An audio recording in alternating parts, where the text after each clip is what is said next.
President Trump has finally met with North Korean leader Kim Jong Un. Over the last few months, the sharp rhetoric between the two has pointed to the possibility of a nuclear war. How real would the threat be to Hampton Roads? Are local officials prepared?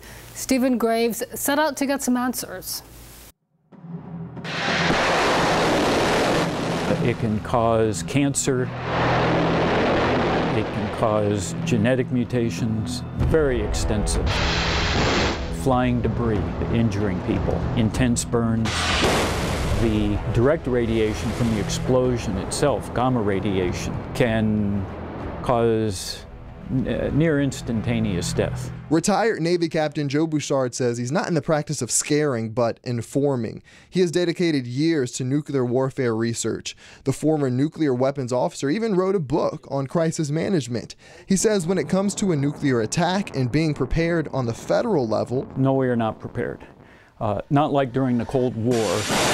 Bouchard says we shouldn't prepare like the Cold War, but we should be doing something. It is still a threat, and it is foolish to not be prepared for it. He says you can go to the FEMA website and get tips put together by Homeland Security. Ultimately educate yourself. But if you're worried about a direct attack here in Hampton Roads, Bouchard says our area is not a major target, specifically because of our population size. But he says Washington, D.C. is, and we could still feel major effects. Our concern would be fallout. If the wind is from the north or northeast or northwest, I guess, we would be extremely vulnerable to the fallout.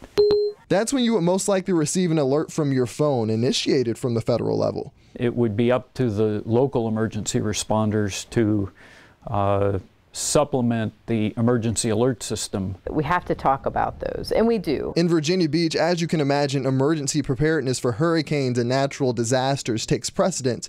Director Aaron Sutton says the low threat of a nuclear attack would be more of an air quality or drinking water contamination issue.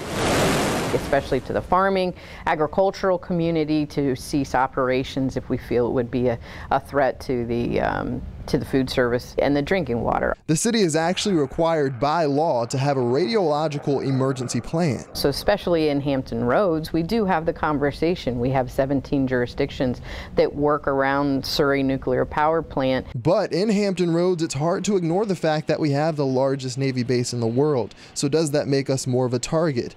Bouchard says no, but remember, there's work happening to prevent an attack from the start. We have missile defense ships in the Western Pacific that have the capability of shooting down those weapons to prevent them from reaching their targets.